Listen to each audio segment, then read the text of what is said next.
Well, with brutal heat bearing down over Southern California the past 2 weeks, some experts are warning this is the new normal for us in summer. And they say the temperature extremes are happening faster than most thought possible, with potential dire consequences. And today the president weighed in. KCAL News political reporter Tom Wade is here with what the president said. And Tom, we're also talking about how heat impacts water supplies. Yes, and that's a big one for us, right? Obviously, always a concern here, water supplies. We'll have more on that in just a second, but certainly it can burn it off, those supplies, much more quickly. So with much of the nation broiling tonight and the ocean off the coast of Miami topping 100 degrees for the first time ever, the president called for an urgent response to climate change and committed millions of federal dollars to help, including here in California.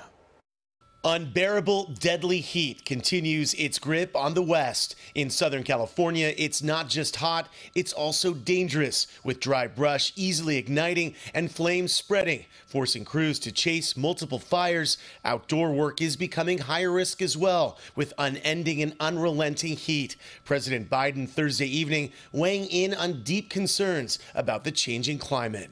Today, I'm announcing additional steps to help states and cities deal with the consequences of extreme heat. First, I've asked Acting Labor Secretary Julie Su to issue a heat hazard alert. It clarifies that workers have federal heat-related protections. In California, there's already a law in place guaranteeing workers water breaks and rest for those who work outside. And while the heat here has caused a host of safety issues in places like Maricopa County, Arizona, where Phoenix is located, there have been 25 heat-related deaths so far, with another 249 still under investigation. Phoenix is smashing records, pushing almost 30 days with temperatures at 110 degrees or higher.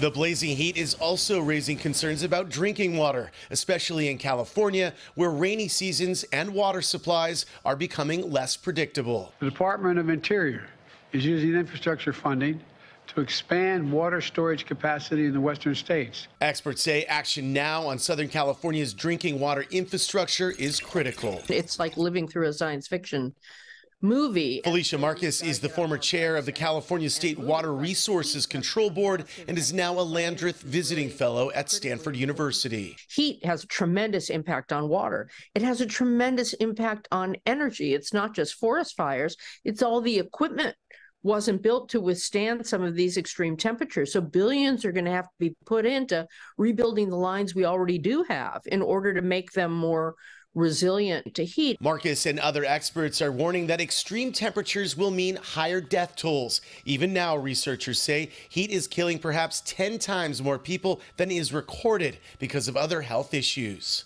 Heat kills, as we found during these unprecedented heat waves. And I think that's an issue that is finally coming to the fore as people realize, whether it's a heat dome or that wet bulb effect where people really just can't breathe. It gets so hot and humid in some places. The elderly and others end up passing on sooner than they would otherwise, et cetera. I think we need to really light a fire, no pun intended. Of course, the other major concern is the power grid. So far this summer, we have not had any major outages, but there is, of course, a lot of summer left to go. One bright spot for us, the Sierra snowpack. In the middle of summer, it's 1,000% above normal for this day, which will become water for us very soon. Always good news, right? It's good news. A good piece of news in that piece. But there's another concern regarding the snowpack. If it's melting too quickly, that also causes a problem. Absolutely, and that's a big concern too, because the infrastructure can't handle all that runoff right away. So that's another thing, as you heard say in the piece, they need to have infrastructure beefed up to handle that excess runoff. Well, that might be easier to do than anything else. Beef up the infrastructure. Yeah, there's something we can do there. Okay. Thank you, Tom. That's Tom.